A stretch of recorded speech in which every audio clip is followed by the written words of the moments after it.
as the teacher is leading through your exercises, she doesn't have the advantage of watching you until she goes home and sits down, and then maybe next week, if there's time, she will then try to cover those things. But while I'm projecting or videoing, I get to see that. And some of the things I'd like to suggest is when you're going to do your Tai Chi, when you're going to start, you don't just stop it and start going. You come in, take that moment, get here adjusted. What are we going to do next? And then, once you're set, then you come out. Closing is the same thing. You know, you've finished.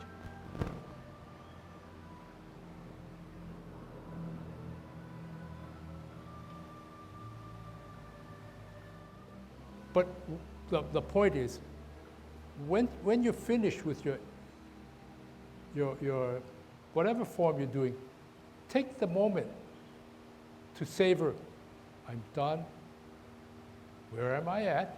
Get yourself oriented and savor the moment. You've gone through an exercise which you can benefit from, rather than say, well, I got to scratch my head or I got to walk away because she's about to tell me we're going to do it again. Take your time, do that. Another thing is, when you do each movement, whether it's 10, 16, 24, 108, when you finish a particular movement, there is that instant, which is sort of hard to define in specific numbers, where you have completed it. You either in your mind accept that I have completed it, then it's time to move on to the next. Okay? How long you wait between movements, that's really subjective. You don't want to wait too long, and you don't want to be too short. For instance, if you're going to be here, finish. This is one form, commencing form. Finish. Once you finish that one moment, then you say, next, as opposed to. See the difference? Here, complete. Then you switch. Not, okay, that's two, that you're mushing two movements together because you're here, finish, set up. Okay? Another thing is, we try to emphasize moving the upper shoulder girdle as part of the extension of the main core, the hip and waist, because the energy comes up here and eventually gets out here. But as we learn, sometimes with Tai Chi, the thing that catches your eye when you first do Tai Chi is not that, wow, this person can sure move their waist and hips and move their shoulders to get where they need to go. You're attracted by it. The hands become too much of an emphasis. That's the draw to get you here. But then now we're trying to, at least I would be trying to teach you that you're trying to develop your core. So I don't know if it'd be something that you might consider, but when you do your Tai Chi, try and see how are the shoulders being used. Don't worry about where the hands are going to go. They add a little finesse, they add a little aesthetic to the eyes, making it, quote, beautiful. But you can still do your Tai Chi in what I think is the proper way, where everything is coming from here to here, and whatever this hand pops out to do, so be it. So be it, but you got to get out there. This is, for instance, when grasping the bird's tail, you don't just float your hands out, you are pushing. You don't show that when you do your Tai Chi, you just, and the hands come out here to grab, and then they come back. But they're not pulling, they're and they just stay one place. Yeah? Come back this way. It sets you up again, and you're still here, but you push and out. It's not, see, nothing happened here except my hands went out this way, as opposed to I grabbed my energy, pulled it in. Everything is down here, centered. And then you gently flow it out, and you let it go out. Okay? Another thing is, do not tip your waist, again, in the way that you think you're going to be graceful. The movement, in order to maintain stability, if you do this, what's happening? You're out of Tai Chi posture. Your Dantian is doing one of these things while you're trying to do this. So you are turning. Come back. And what's happening is I am moving. And in fact, I was just thinking, maybe when you do your Tai Chi, forget the hands, just say,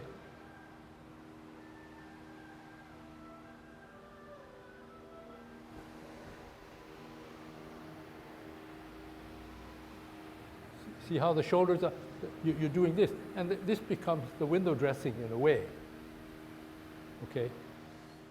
But try to think about moving here. Forget about how pretty it's here. The time will come when you should add that, but if you don't know the basics of developing your core, it becomes a pretty dance, and it's not really truly Tai Chi. Maintaining Tai Chi posture. Not wiggling it, turn. Okay? Move the shoulders up, down, not too much up, but it's more drop the shoulders, drop the elbows. That's why we have you do those exercises. Okay, so I have a lesson after listening to what Ken communicated to you. So I'm going to try to help you with it, okay? All right. So Tai Chi posture means that you're a semi-ragdoll. You're not a soldier, stiff as a board and shoulders up. You're not ragdoll like this, but something in between, and I think you've heard those words before.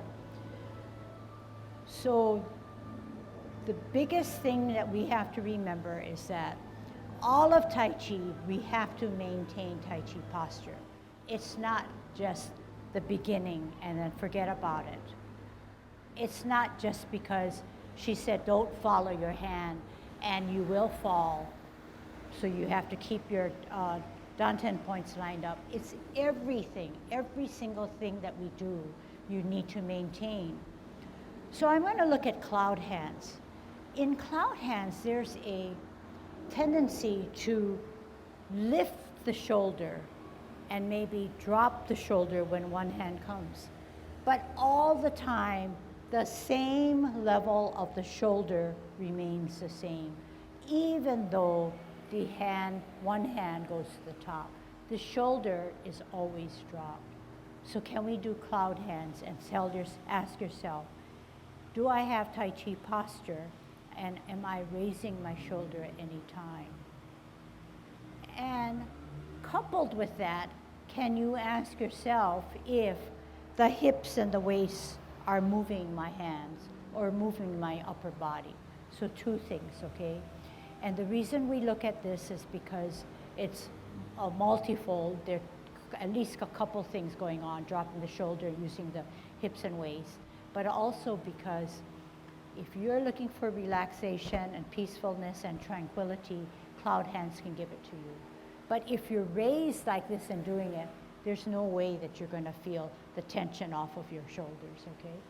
So single whip first, and in single whip now, the shoulders are dropped, even though our hands are above or at chest level. So ask yourself, in a good single whip position like this, do you feel the dropping of your shoulders? If you feel the dropping of your shoulders, there should be more stability in gravity or the rooting down of your feet. Then ask yourself about your feet. Your knees, you know, are not beyond your toes. But is your back or right foot not locked? Okay, so say, yes, it's not locked. But ask yourself, is it a bow? Is it an arrow? Is it an arrow? A lot of times I see it's drooping down. So give me a good arrow in the back.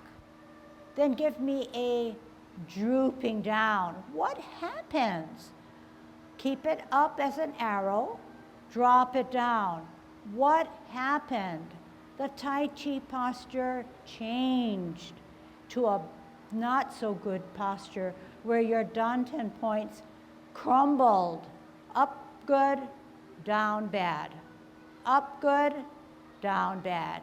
Do you see what I'm getting at? Okay, so good single whip, but don't lock that knee. Sit back, sit down. Pivot. It's just 12 o'clock.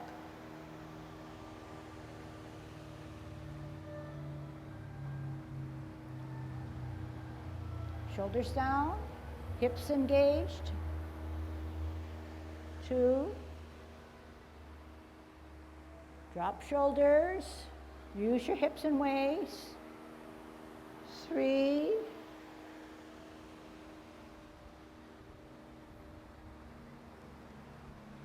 Keep the shoulders down, hook, T, out L, shoulders down. What about the back leg? Drop it down, bring it up. So see that difference? We want that bring it up, but we don't want it locked. Again, sit back, sit down, twist step, cloud hands. 1, shoulders down, keep them down. 2,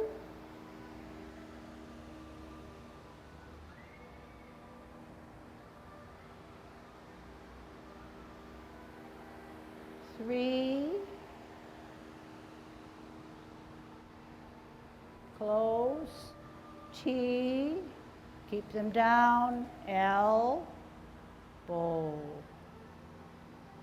Okay, take that bow now this way. Okay, so we know that that back foot can't dip down, because once it dips down, it throws our Tai Chi posture off. But we don't want it locked in because we don't want our energy blocked. Second single whip. Half step.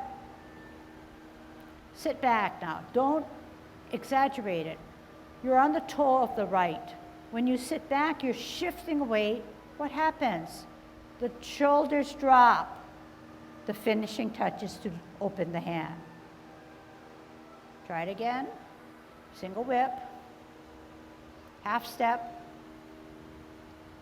Shift the weight to the back. What happens to the front of the foot? The weight's on the back, therefore the toe, you're on the toe of the left. And the shoulders drop even more. Shoulders drop even more, then that means your shoulders and your arms and your hands are connected, they would feel the drop. If they didn't feel the drop, you would be back like this, which is meaning that you're controlling this arm.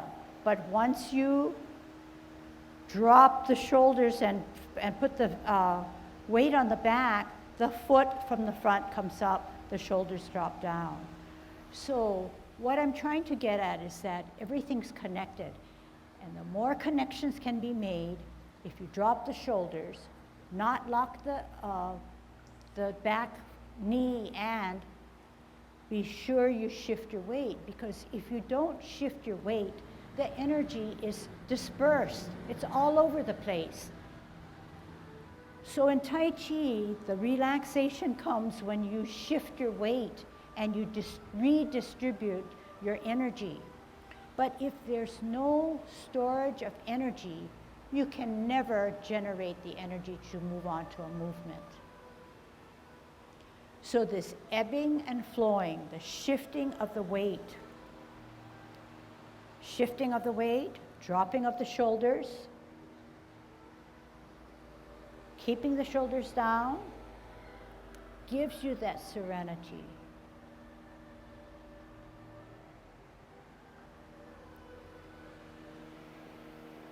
shifting of the weight to transition. And you just know that 9 o'clock and 3 o'clock, two things happen, but you almost feel that sensation.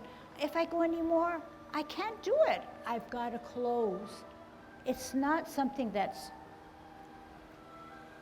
I want to say the word contrived, but I want it used in the right way. It's logical. So when we finish, we shift our weight naturally to this left foot, we can come up with our right. It's not contrived, it's not, it is in a way because you're shifting your weight and it's the most natural thing to do, but it's not something that you force, it's because it's natural. So that's what I guess I'm getting at. So if you get to that point where you say, yes, my body warrants it because it's a natural movement, then your movements will make sense. When it makes sense, then you will have that tranquility. And what? The efficiency of the formation that you set up. That's a primary focus. Yes, tranquility, but how can you get to tranquility if you're fighting against gravity? You have to be in the optimal, prime position where the body says it's the most natural because gravity's taking care of you.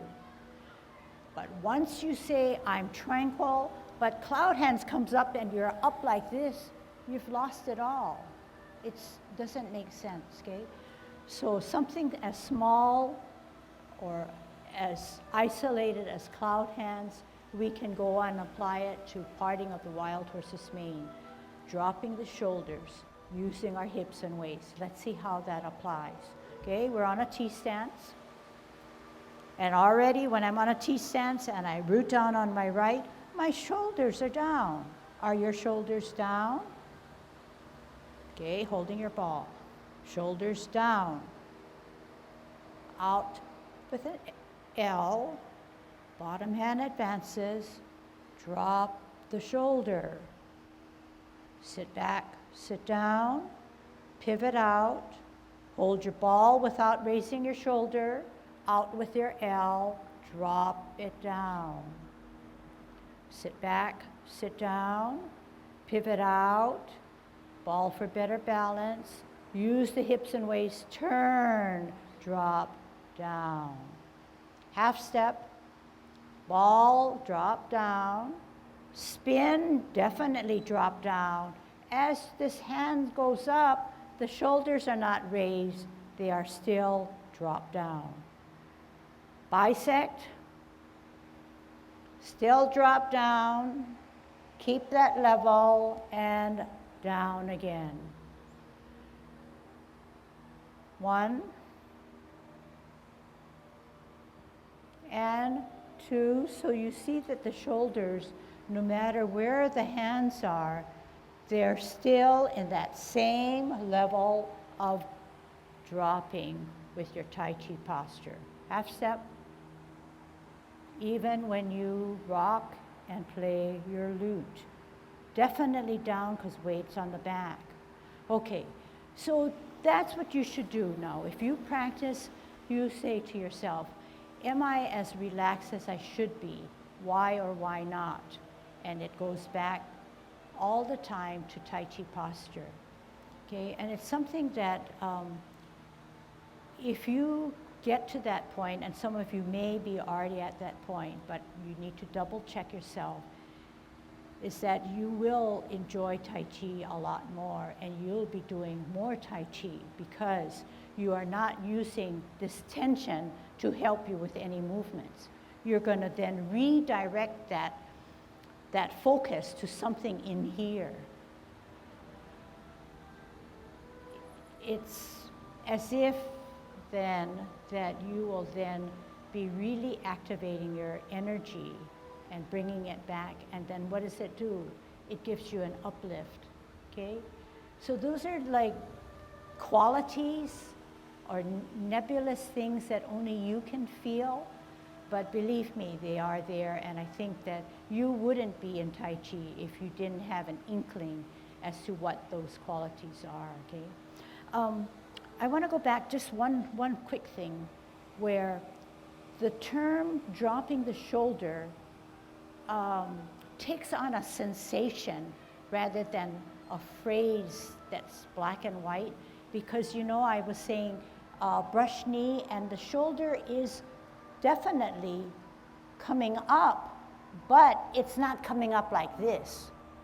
You get the difference, and you can feel the difference, that if you soften, this shoulder is still dropped, although the level is gradually coming up, but it is not coming up like this. So that's although it's a verbal thing, I think the ultimate thing is really how you feel and why you feel a certain way, and what are you doing to create that sensation. Okay, so this is kind of deep, but I think that we have really Akamai students, and I think you catch on. Good job.